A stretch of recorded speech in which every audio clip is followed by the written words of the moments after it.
Nosso tema da aula de hoje é modelos de atenção à saúde.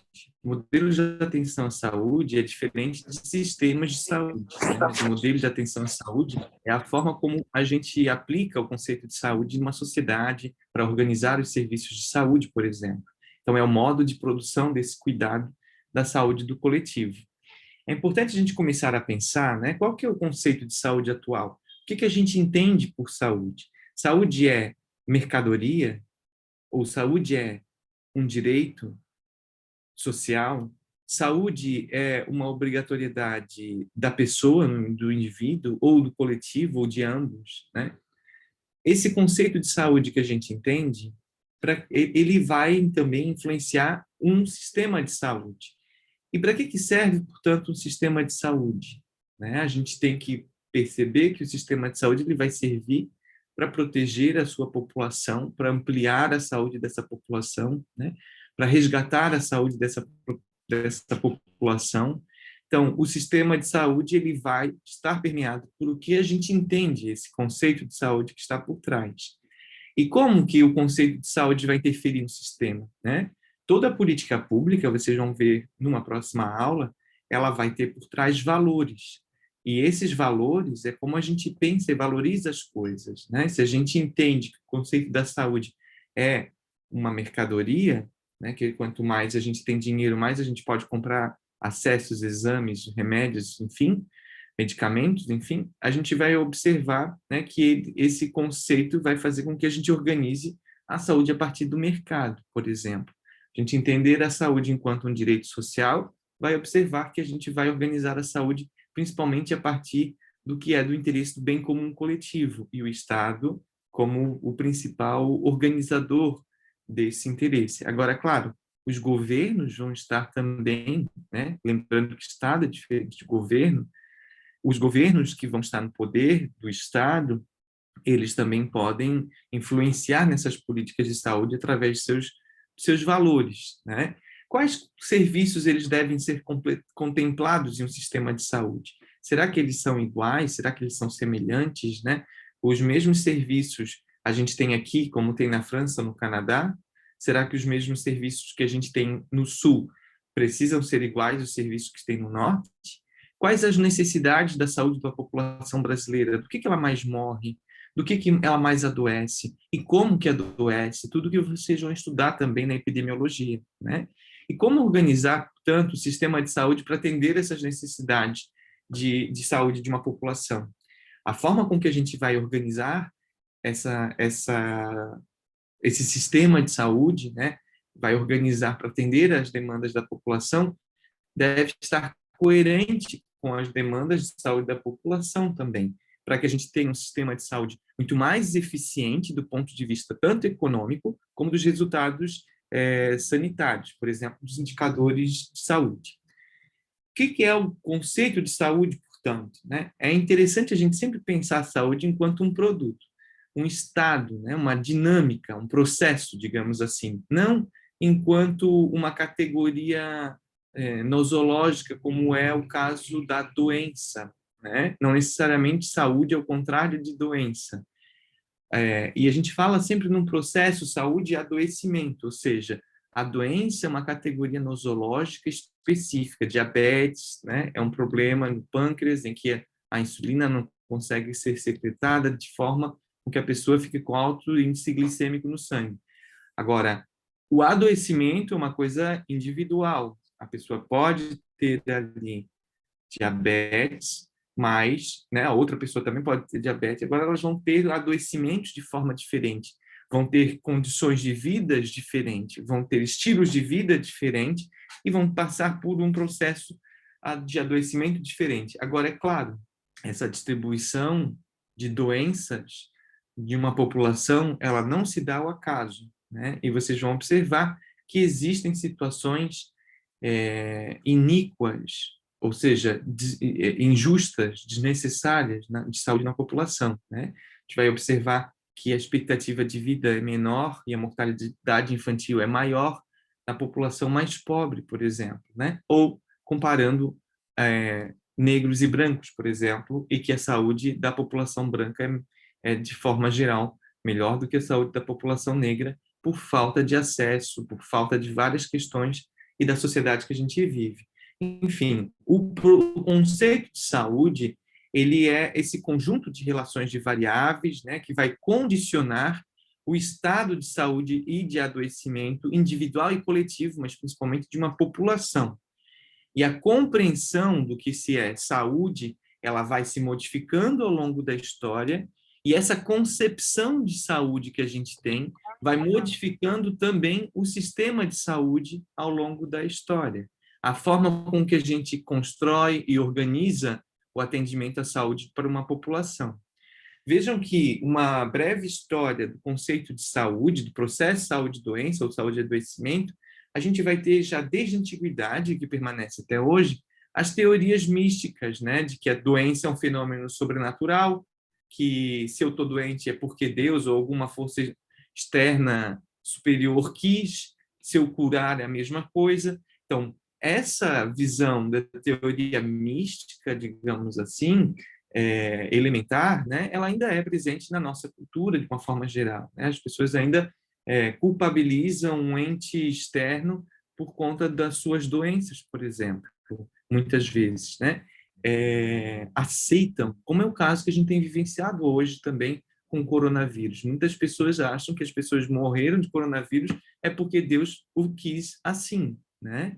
Nossa, por que Deus é tão injusto, portanto, com o Brasil, né, que já ultrapassa 500 milhões de mortes por Covid-19, e que se a gente fosse proporcional, né, a população brasileira é 210 milhões de habitantes, o que corresponde, se eu não me engano, a 4% da população terrestre, se a gente tivesse também 4% da morte por Covid-19 no mundo, a gente não teria 100 mil mortes no Brasil, e a gente tem mais de 500.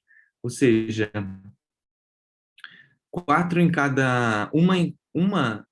pelo menos três em cada quatro mortes no Brasil poderia ter sido evitada, né?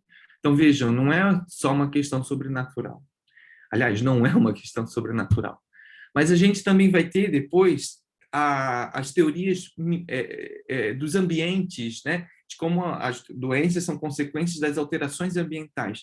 E isso já vai nascer lá com Hipócrates, tido como pai da medicina, né? E ele tem um livro, Ares, Terras e Lugares, em que ele vai mostrar essa importância de uma saúde ambiental e quanto ela influencia na nossa saúde. Isso é fato, né? Isso é fato. Se a gente tem um aquecimento global, se a gente tem uma seca, se a gente tem problemas relacionados ao agrotóxico, que a gente está vivenciando bastante, né? Agro é tóxico, mais do que pop, o agro é tóxico. A gente vai observar que a nossa saúde ela vai estar condicionada pelo ambiente que a gente vive.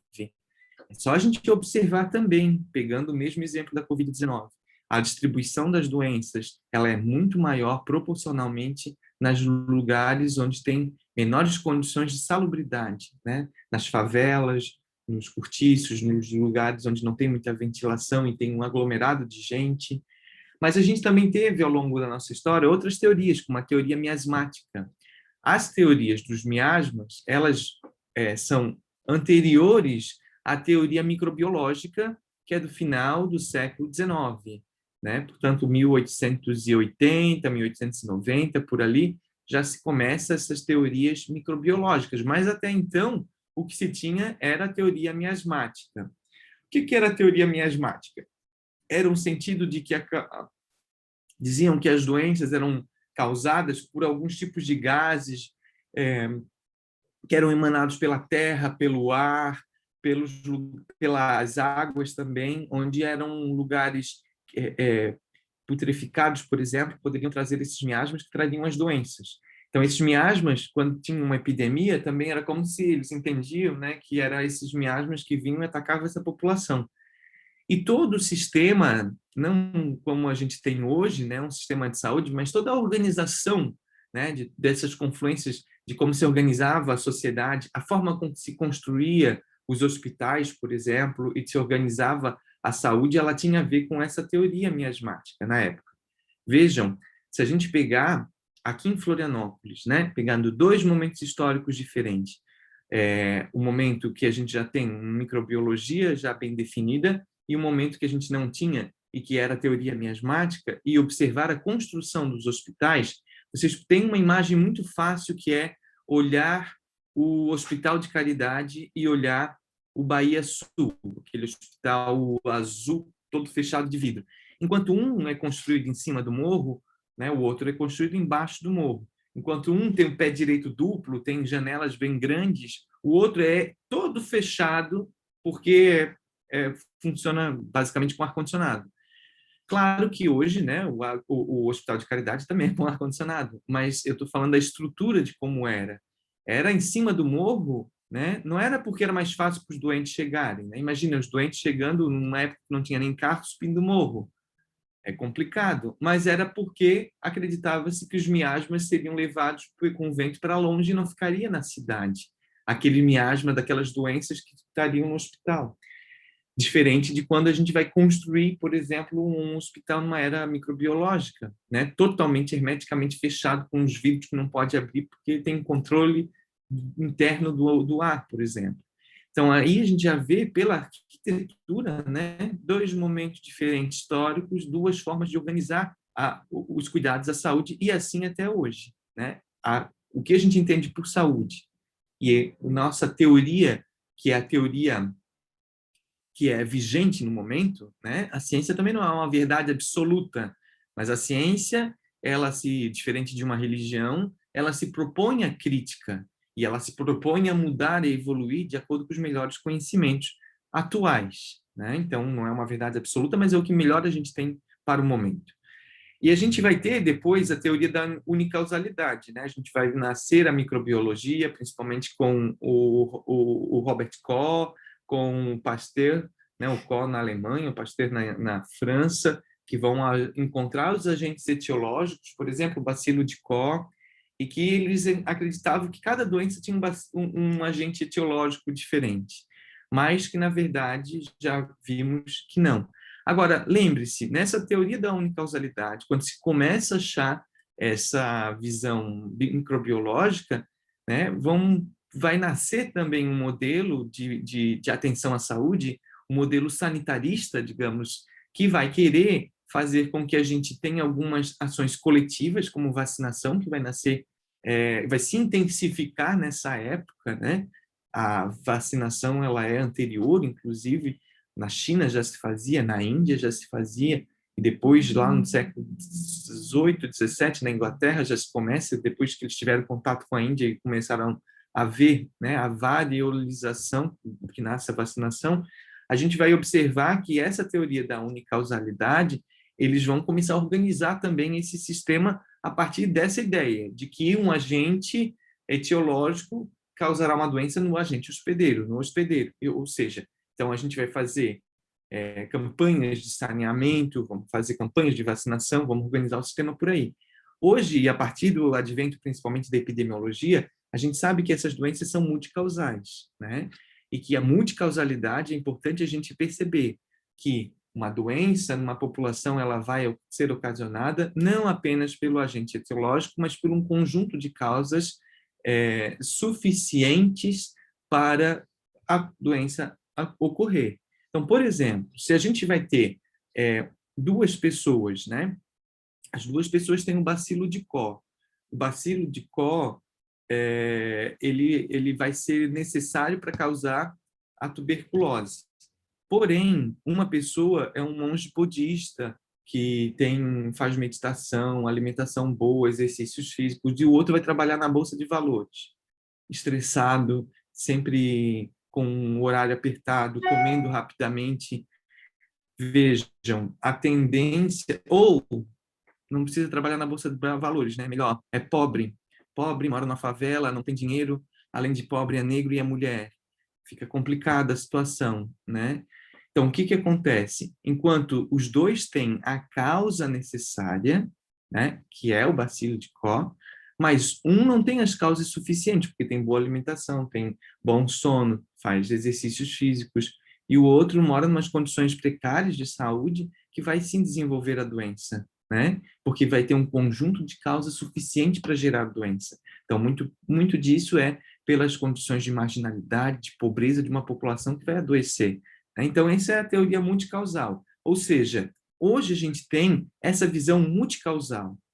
E para a gente organizar a saúde de uma população, a gente deve levar esse conhecimento sócio-histórico do processo de saúde e adoecimento para a gente observar que, para organizar um sistema de saúde hoje, é importante a gente organizar a partir de uma multicausalidade. É importante a gente ver os aspectos biológicos das pessoas, mas também os aspectos sociais. Aonde que acontece a vida dessas pessoas? No território em que elas moram, em que elas fazem as suas trocas comerciais, as suas trocas simbólicas, que vivenciam a vida em comunidade. E aí a gente vai começar a entender o porquê territorializar, por exemplo, para planejar a saúde de uma população. Importante a gente ter alguns conceitos básicos, né? E diferenciar o que é condição de vida, o que é estilo de vida. É importante a gente olhar para esse conceito de saúde ampliado e perceber, né, que as condições de vida são aquelas condições materiais que as pessoas vão ter para subsistência, né, que está relacionada ao acesso à nutrição, a uma habitação adequada, ao saneamento básico, às condições de meio ambiente.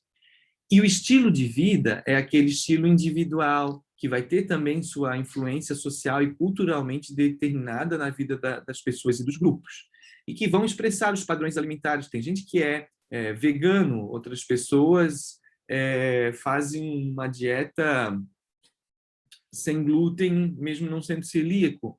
Outras pessoas comem de tudo, por exemplo, e culturalmente a gente vai ter diferenças, né? Esses são estilos de vida. Estilos de vida vão também relacionar com o dispêndio energético no cotidiano, ou seja, o tipo de exercícios que a gente faz ou não faz, ou se é sedentário ou não, tem a relação com o trabalho, com o esporte, com hábitos, se fuma, se não fuma, se bebe, quanto que bebe, com o lazer. Então, o estilo de vida é mais individual, mas também, de certa forma, está ligado às condições de vida, porque se eu não tenho uma boa condição de vida e tenho que ter tripla carga de trabalho, né, para dar conta dos filhos, por exemplo, qual é a condição de saúde que essa pessoa vai ter? Então, é importante a gente ver condições de vida, estilos de vida e, mais do que isso, observar que a saúde ela é determinada por diversos fatores. Primeira questão, né, as questões individuais. Esse aqui é o gráfico de Downhead, de Whitehead,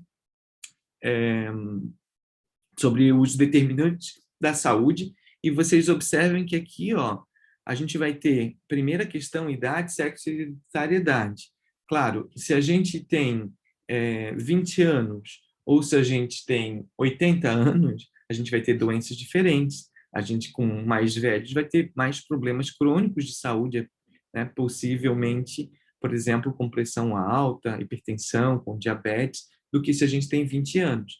Claro que a gente pode ter 20 anos e ter uma doença, não tem problema, mas eu estou dizendo em termos populacionais, o número maior de doenças crônicas na população mais idosa é maior, né? Então, a questão também do sexo, da hereditariedade, da nossa idade e também depois dos estilos de vida. Se eu tenho um estilo de vida saudável, se eu durmo pelo menos, né, tem gente que diz 8 horas, tem gente que diz que no mínimo 6, mas se eu tenho uma boa noite de sono, se eu tenho uma boa saúde mental, a partir da onde que a gente vivencia, né? É difícil a gente ter uma saúde mental hoje num país como o nosso, né? Mas a gente tem que pensar também nos estilos de vida, do que a gente come, como que a gente se exercita, por exemplo. E mais do que o estilo de vida individual, a gente também tem um suporte social e comunitário.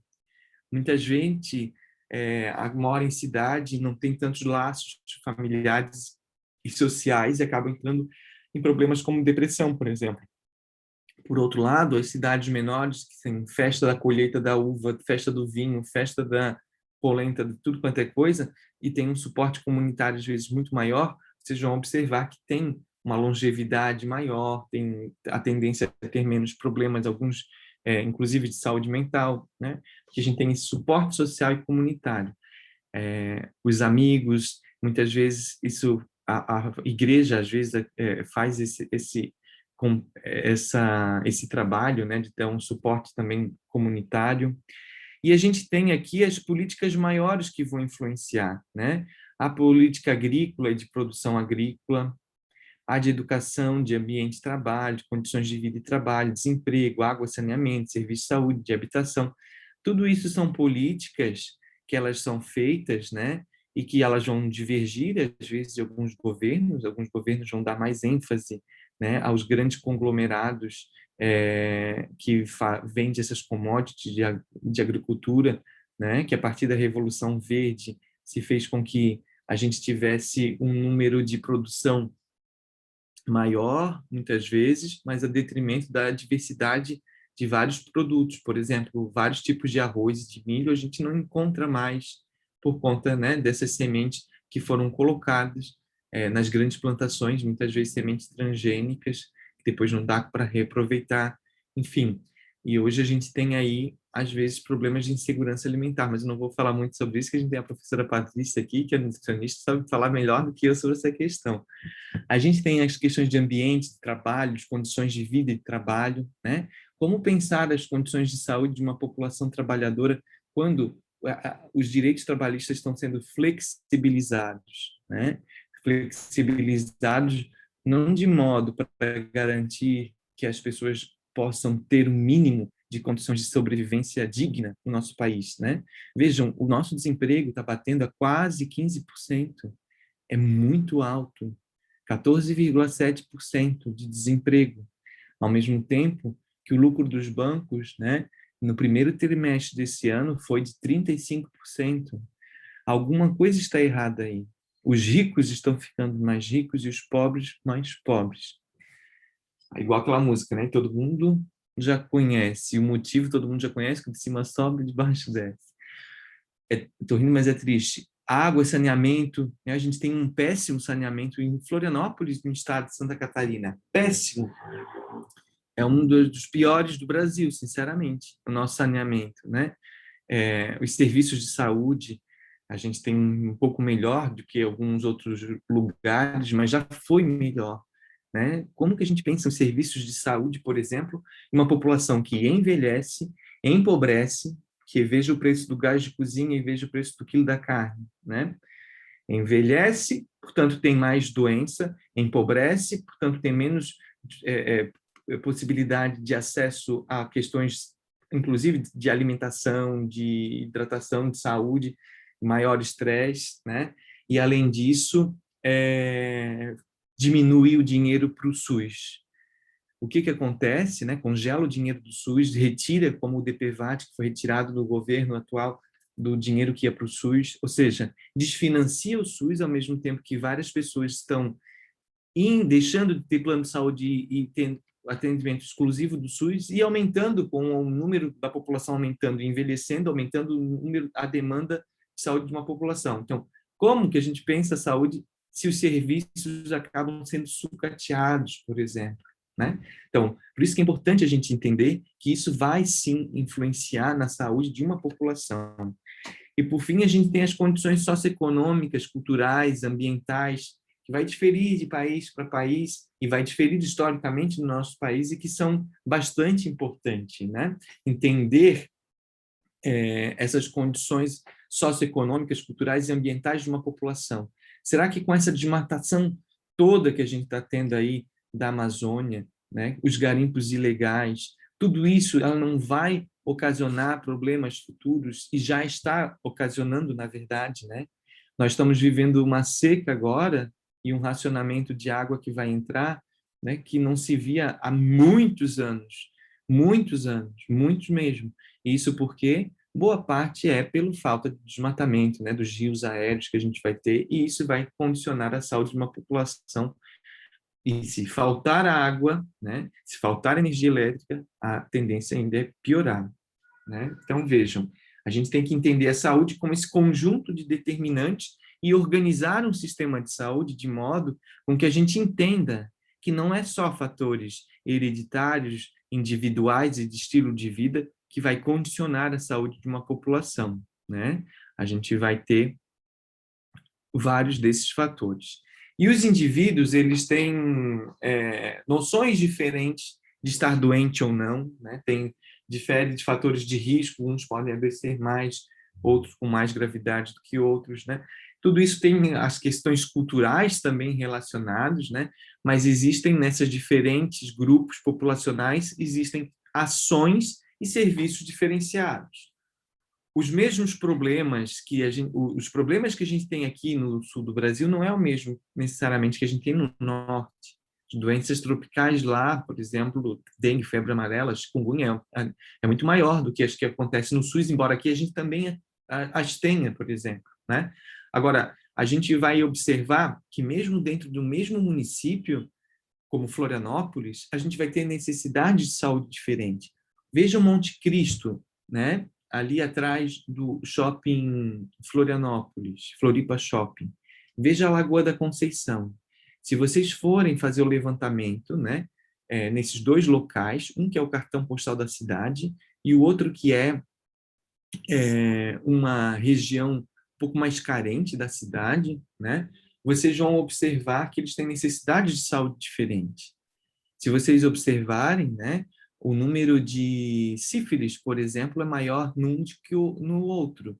Portanto, a gente teria que planejar ações mais concretas para essa população. Na Lagoa da Conceição, que é maior, por exemplo. Ou as questões de busca na unidade básica de saúde por saúde mental. Qual que vocês acham que seria maior? Por incrível que pareça, na Lagoa da Conceição, onde é, né, o cartão postal. E às vezes a gente confunde, né, não conhece as realidades e a gente observa que o planejamento que é feito num lugar não pode ser necessariamente o mesmo que vai ser feito no outro, né?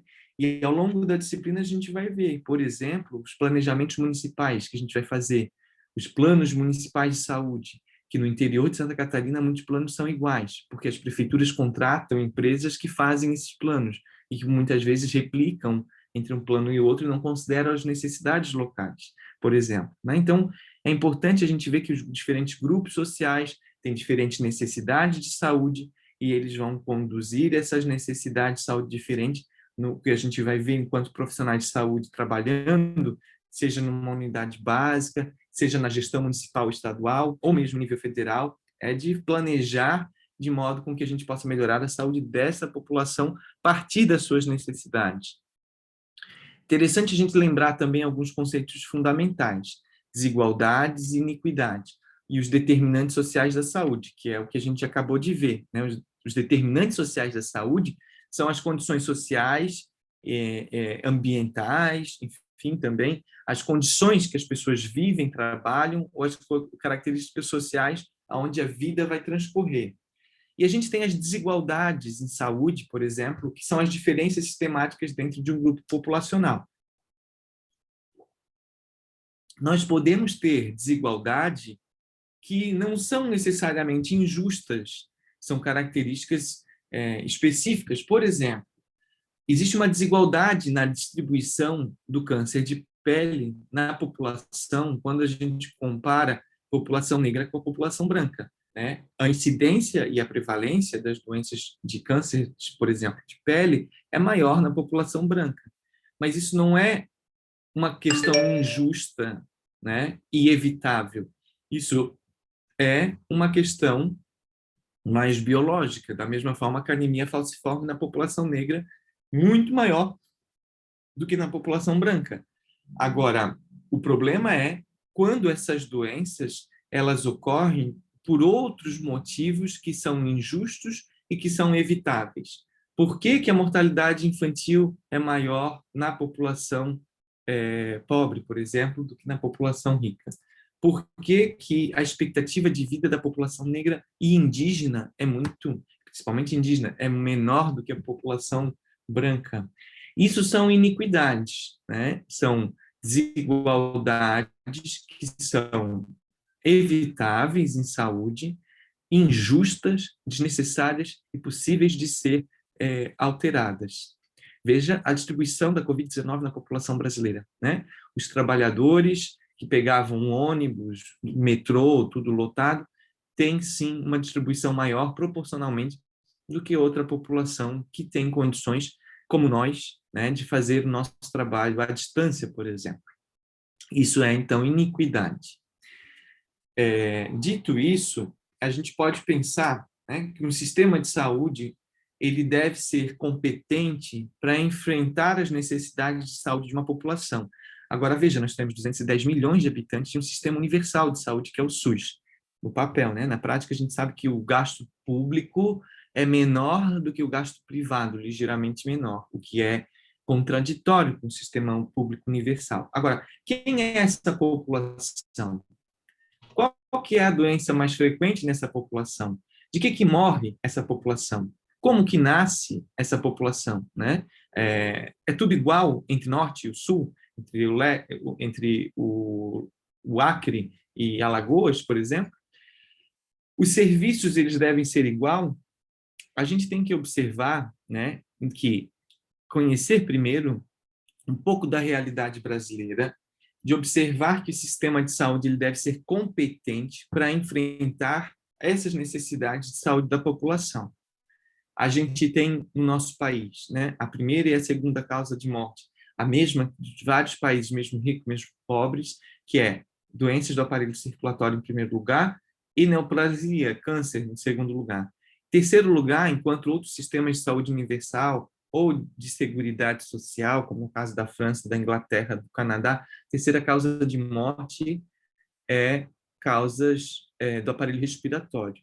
Tirando a Covid, que hoje faz com que a gente tenha essa terceira causa de morte ainda no país, a gente vai ter no Brasil as causas externas, né? Acidente de trânsito, suicídio, assassinatos, violência. Por isso essa charge aqui, ó, violência aumenta no carnaval, né? Por isso essa charge a gente vai observar. Isso também tem relação da nossa sociedade.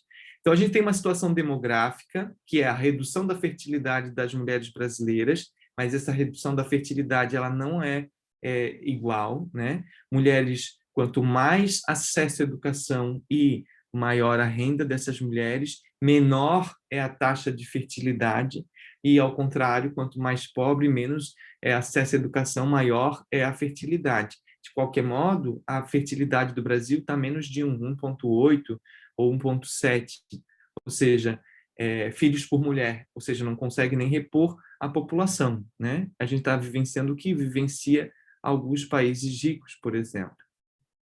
Agora, a gente tem o envelhecimento populacional.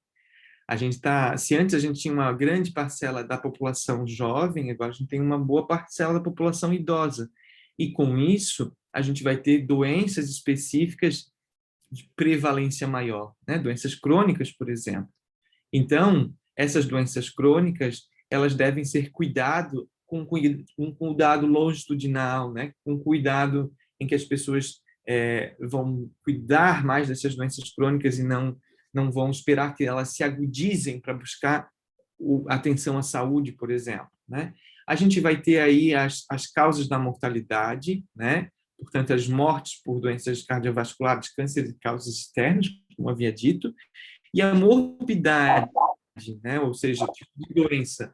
A gente vai ter a tripla carga de doença, ou seja, a gente vai ter doenças agudas, uma agenda de doenças agudas ainda não concluídas, que já poderia estar sido muito menor, né? A gente ainda tem vários casos de doenças agudas.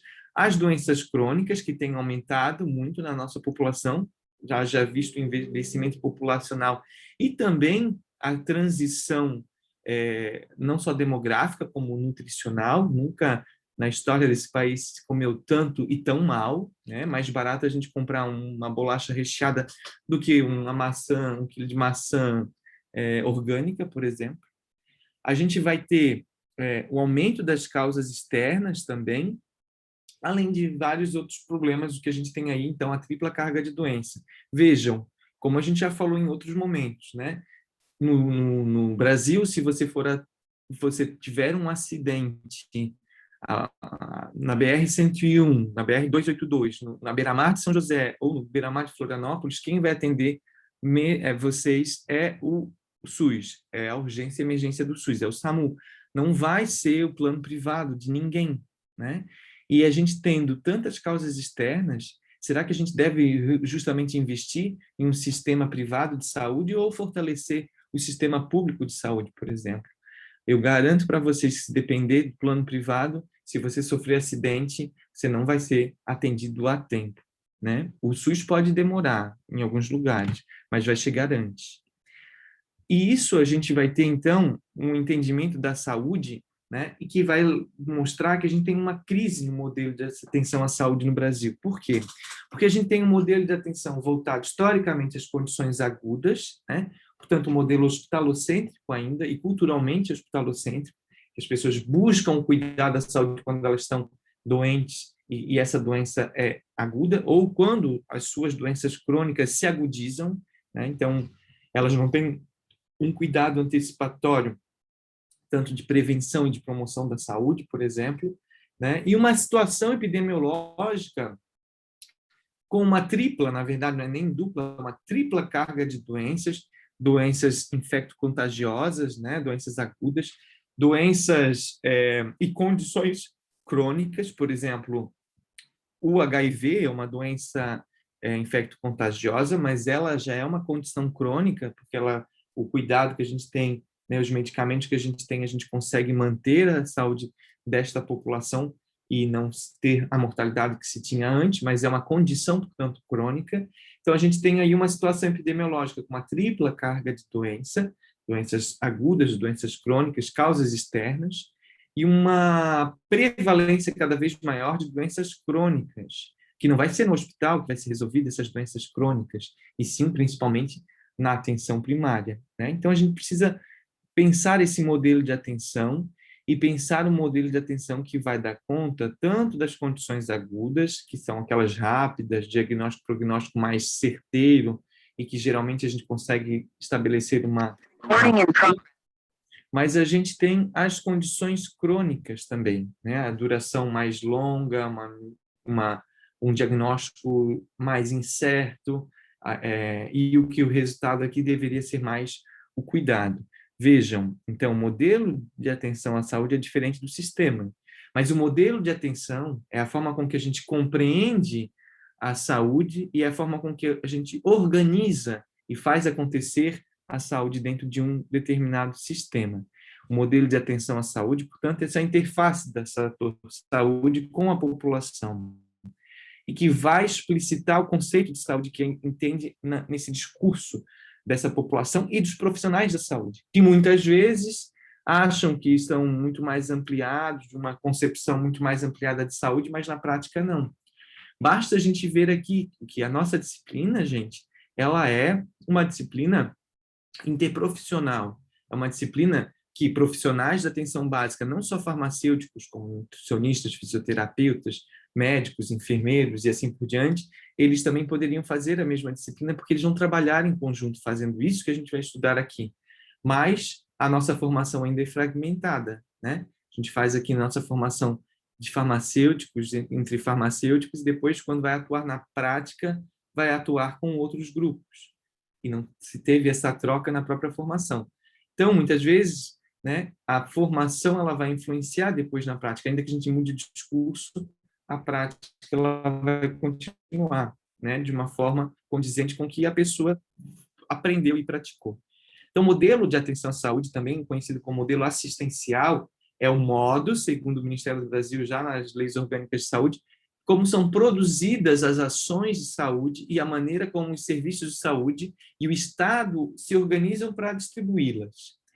Ou o Jair Nilson Paim, né, traz que são as formas de organização das relações entre sujeitos, profissionais de saúde e usuários, mediadas por tecnologias materiais ou não materiais, utilizadas no processo de saúde, do trabalho em saúde, cujo propósito é intervir sobre os problemas, sobre os danos, sobre os riscos e as necessidades sociais da saúde historicamente definidas. Vejam, aqui o modelo de atenção está tido como relação entre sujeitos, entre profissionais de saúde e usuários. A gente também tem que considerar, né, o que entende por saúde aquela população.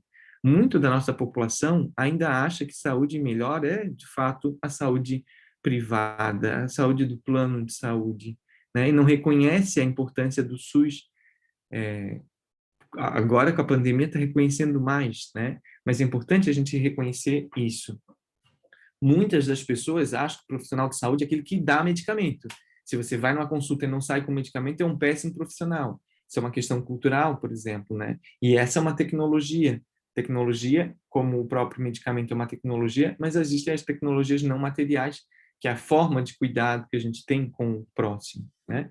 Então, o modelo de atenção à saúde, ele vai mostrar que não é a teoria que vai caracterizar o modelo de ação, mas sim as práticas, a forma com que nós, de fato, conduzimos essa prática no papel, não no papel, mas na prática propriamente dita, né? E dentro de uma coerência, o que se pensa, o que se diz e o que se faz. E pensando, como eu havia dito, na formação de saúde, que nossa formação ainda precisa ser ampliada nesses termos de interprofissionalidade, por exemplo. Melhorou muito, melhorou bastante, mas ainda falta.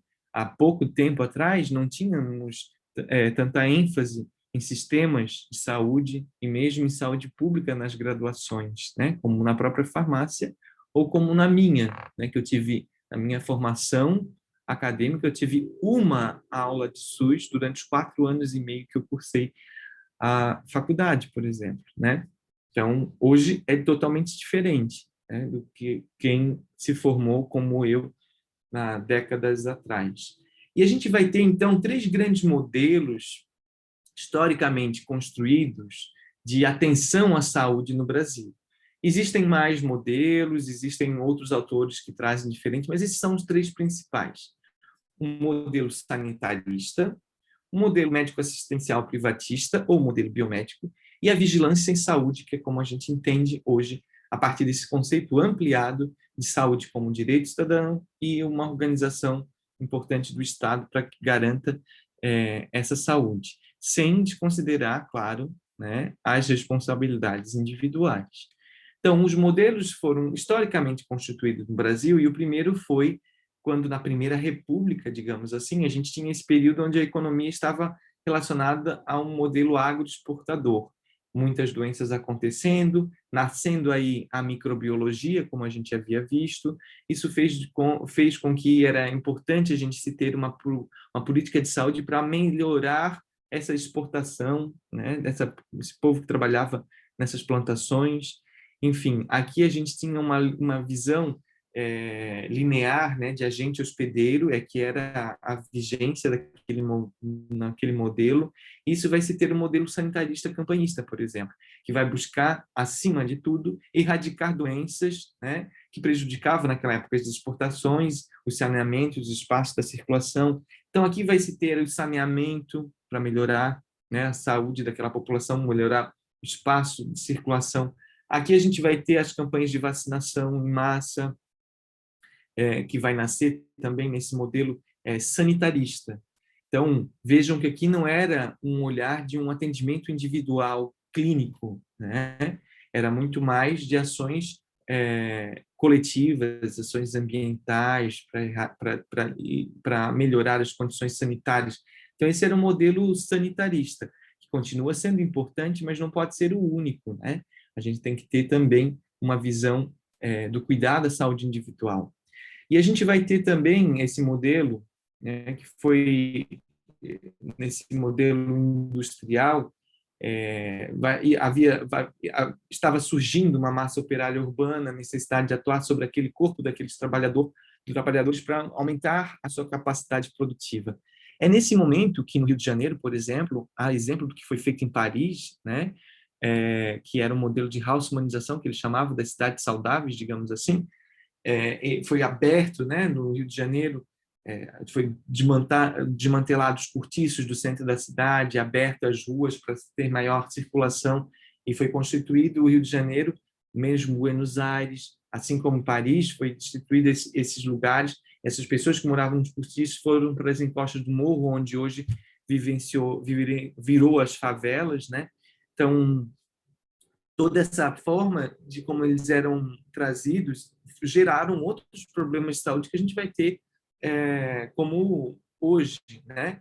E que nesse modelo deu espaço para nascer um outro modelo público, né? Que não se dava atendimento individual, e aí vai se nascer e vai se estruturar um sistema privado, né? De consolidar aquilo que a gente chama de modelo médico-assistencial privatista, que vai privilegiar uma visão médica de atendimentos individuais, de caráter curativo, especialmente voltada para doenças agudas, individual, super especializado, e que não necessariamente está condizente com as necessidades de saúde de uma população, e que é também muito mais caro do ponto de vista econômico. Então, a gente vai ter, após a reforma sanitária brasileira, né, o SUS foi criado, foi pensado um outro modelo que a gente vai chamar de modelo de vigilância em saúde, que vai entender a saúde como um conceito ampliado, enquanto um direito de cidadania. E esse é o conceito de saúde que a gente vai desenvolver ao longo da nossa disciplina. Uma visão ampliada do conceito de saúde, que reconhece os determinantes sociais, que, portanto, precisa organizar o sistema e planejar o sistema de modo com que atenda a essas necessidades de saúde da população, de modo com que a gente conheça as condições de vida, né, as condições de saúde, de uma forma geral, dessa população e possa atuar por aí. Então, a gente vai ter, no modelo biomédico ou modelo assistencial privatista, é mecanicista, né, é biologicista, esquece muitas vezes de que esse corpo está inserido numa sociedade, que ela vai conduzir a forma com que a gente se expressa, a forma com que a gente se veste, aquilo que a gente come, como a gente se exercita. Isso vai ter essa visão, né? Para além, vai reduzir essa visão social a um problema biológico. Quando a gente pensa no aumento que a gente está tendo dos últimos anos para cá de incidência de depressão, por exemplo, a gente vai observar, né, que não significa que essa geração que nós estamos vivenciando hoje ela tem muito mais problema de sertralina passando na cabeça. Não, a gente tem outros problemas sociais, da forma como que a gente está organizada, as demandas que a gente vive, né? A mudança, inclusive, na privacidade das pessoas, né? Antes as pessoas gostavam da vida privada, hoje as pessoas gostam de mostrar a sua vida privada para os outros, por exemplo. E a gente vai tendo vários outros problemas que estão relacionados também com as questões sociais. E por isso, nesse modelo biomédico, assistencial privatista, a gente vai acabar medicalizando vários dos problemas que é social. A gente é um modelo super especializado, é um modelo com muita tecnificação. Muitas vezes, por exemplo, os profissionais de saúde vão precisar de exames técnicos, porque senão não consegue fechar um diagnóstico pelos sinais e sintomas, por exemplo. A ênfase aqui é uma medicina mais curativista, né, mais um processo fisiopatológico, e é um individualista, em que a pessoa é duplamente culpabilizada no sentido individualista. Primeiro, por eleger o objeto, o indivíduo, e aliená-lo, excluindo todos os aspectos sociais da sua vida, né, entendendo como uma questão biológica propriamente dita, de estilo de vida e de hereditariedade, por exemplo, né, esquecendo todo aquele outro marco maior que a gente acaba de ver, e assim também trazendo a responsabilidade para o próprio indivíduo. Se ele adoeceu, a culpa é dele, porque não se cuidou. Não é bem assim. Ele teve condições de se cuidar, né? Como dizer para uma mulher que trabalha como diarista em várias casas para poder dar conta de alimentar os seus filhos, que ela deve fazer exercícios físicos, se alimentar de tal modo, de 3 em 3 horas, enfim, é complicado, né? Esse modelo assistencial privatista, ele é mais médico-centrado, ele é pensado muito na produção de procedimentos, ou seja, um sistema de saúde organizado por essa lógica, vou dizer, eu tenho tantas consultas para ser feito de oftalmo. Um sistema organizado por uma outra lógica da vigilância em saúde, eu vou dizer, eu preciso de tantas consultas para essa população.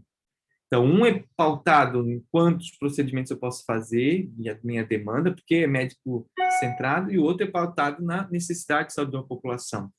A gente vai ter uma ênfase no indivíduo doente, excluindo-se do social, desconsidera os fatores emocionais, fragmenta o cuidado de saúde, é uma atenção mais desintegrada, né? É um atendimento menos pouco eficaz e resolutivo, consome acriticamente as tecnologias, hospitalocêntrico, desconsidera outros níveis de atenção, como a atenção básica, que é fundamental nesse novo modelo, medicaliza as questões de saúde, não articula com práticas terapêuticas ou outras racionalidades que possa ser divergente. É um sistema mais passivo e é um sistema de alto custo e baixo impacto de saúde na população.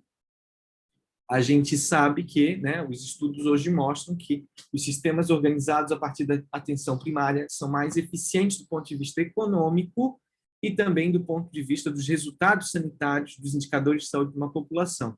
Portanto, houve uma crise nesse modelo hegemônico. É um modelo hospitalocêntrico, né, médico-centrado, esse modelo biomédico ou médico privatista, em que os custos são maiores, né, incorporação tecnológica e o processo de trabalho, uma redução da eficácia da sua efetividade, né, e principalmente agora com essa mudança de perfil demográfico, com envelhecimento populacional e, portanto, junto com isso, um perfil epidemiológico diferente da população, né? A maneira como que a gente adoecia na década de 1950 não é a mesma hoje. Na década de 1950, a prevalência de doenças infecto-contagiosas era muito maior do que a gente tem hoje, que é doenças crônicas e neoplasias, que é muito maior do que a gente tinha, que não nem se tinha tanta, porque essa população às vezes morria antes, né? Insatisfação dos profissionais com as condições de trabalho e remuneração, insatisfação da população com a dificuldade de acesso de baixa qualidade e muitas vezes a desumanização no atendimento, né? Nunca esqueço o dia que a minha mãe e meu pai sofreram acidente, um foi parar num hospital, outro no outro, e eu lembro que a minha mãe tinha quebrado o braço e eu estava no hospital e fui perguntar sobre a notícia sobre a minha mãe e a pessoa falou, ele quer saber sobre o braço do 14. O braço do 14 era porque a minha mãe estava no quarto 14 e o problema dela era no braço, né? Então, vejam, era uma desumanização do atendimento, né? A minha mãe deixou de ser Ivone Helman para passar a ser o braço do 14. Então, isso, claro, é recente, mas já tem mudado bastante, né? Inclusive com uma política de humanização. Então, a gente vai ter aí o aumento das doenças crônicas e a ineficiência desse modelo sanitarista e médico-assistencial. É importante o modelo sanitarista, mas é importante que a gente tenha um modelo de assistência à saúde individual, que esse médico assistencial privatista não dá conta, de modo com que, para superar essa crise, a gente tem que mudar o sistema de modelo de atenção à saúde. A gente tem que mudar o modelo de atenção para uma crise, né, que vai ser passar pela atenção básica e pelo conceito ampliado de saúde. E é na atenção básica que a gente vai ter a organização maior desse sistema como centro do cuidado, como vocês já viram e vão ver de novo, né, nas redes de atenção à saúde que a gente vai estudar mais para frente. Por que é importante a gente organizar em redes, tendo a atenção básica como ordenadora desse cuidado à saúde, né? Porque é importante a gente perceber que esse modelo assistencial ele vai dar mais conta da nossa saúde da população. E esse modelo é o modelo da vigilância em saúde. A vigilância em saúde é uma concepção que define como modelo de atenção que é caracterizada como um conjunto articulado de ações destinadas a controlar determinantes, riscos e danos à saúde de uma população que vive em determinado território, sobre a ótica da integralidade, do cuidado, e que tanto inclui as abordagens individuais quanto de coletiva dos problemas de saúde. Coletivas, né, a gente vai ter todas as agências, por exemplo, a Anvisa, que acaba sendo coletivo, né, os programas, como o Programa Nacional de Imunização, mas a gente vai ter os atendimentos individuais, clínicos, de acordo com a necessidade do plano terapêutico individual que vai acontecer na unidade básica de saúde, né? Articulando conjunto de ações articuladas com outros departamentos, por exemplo, de um município, né? Em um determinado território. Por isso que é importante a gente conhecer o território, que é onde acontece a vida das pessoas, onde as pessoas produzem a sua satisfação, a sua vida, a sua saúde. Então, para isso, a gente precisa transformar os saberes e transformar as práticas sanitárias. Redefinir o objeto. O objeto não é mais a doença, mas sim o território, de como adoecem aquela população. Reorientar o processo de trabalho. Eu não vou fazer agora uma demanda espontânea, vou dizer, olha, tem tantas consultas e quem chega primeiro. Não. Eu tenho que ver se naquela população o número de consultas para atendimento de mulheres adolescentes grávidas deve ser maior do que para o outro idosos, por exemplo. Posso ter uma comunidade em que o número de idosos é muito maior o problema maior vai ser a queda dos idosos e as fraturas, por exemplo, do que um outro que é majoritariamente jovem pode ter problema maior, como gravidez na adolescência, por exemplo. Então, o planejamento ele vai de acordo com os territórios que a gente vai ter. E reorganizar o serviço de atenção em rede, de modo com que a gente organize essa oferta dos serviços a partir das necessidades de saúde da população, né? E não a partir, como eu disse, de quantas consultas eu posso fazer. Não, eu tenho que organizar de quantas consultas eu preciso para aquela população. E para isso a gente tem que conhecer e dialogar com a população, saber dessa cultura, né? Ter essa competência cultural, ver com essa população o que elas acham que é mais importante. Nós temos que identificar os problemas do território, que nós vamos identificar, seja através do nosso olhar, seja através das entrevistas, dos passeios que a gente faz numa unidade básica de saúde, né?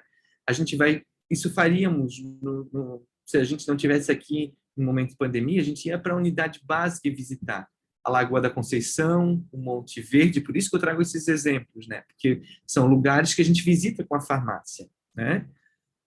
A Trindade. Aqui, por exemplo, ó, um rio com esgoto a céu aberto e sem saneamento, né? Um banheiro, enfim. A gente vai territorializar essas informações. Aonde que acontece mais problemas? É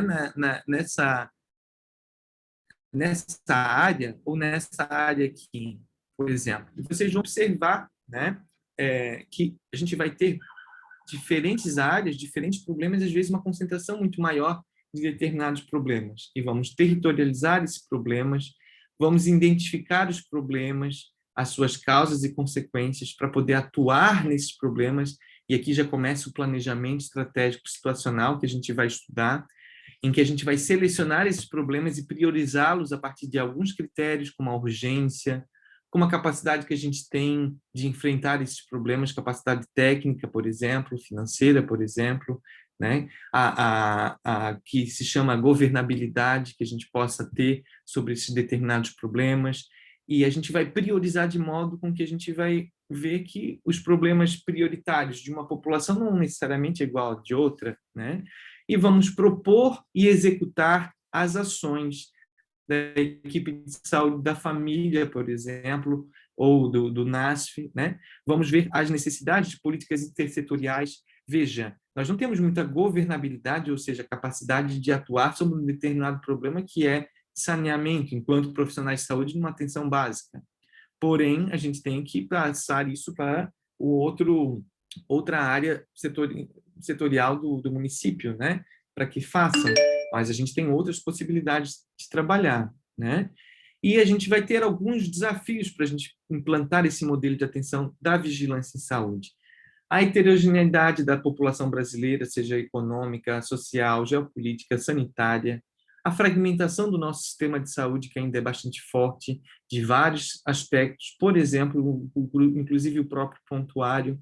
Se eu sou atendido no HU, eu tenho um prontuário lá. Se eu sou atendido no CEPOM, tem outro prontuário lá, que não conversam entre si e que muitas vezes, se eu tenho esse duplo atendimento, eu vou fazer exames, repetir exames desnecessários, porque cada um vai para um prontuário.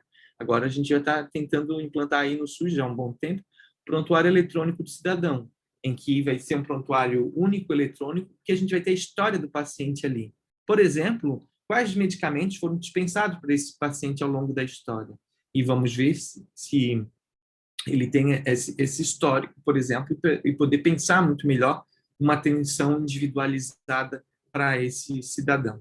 A complexidade dos problemas, necessidades frente às iniquidades em saúde, essas desigualdades injustas e evitáveis, as necessidades de mudanças estruturais que a gente precisa, né?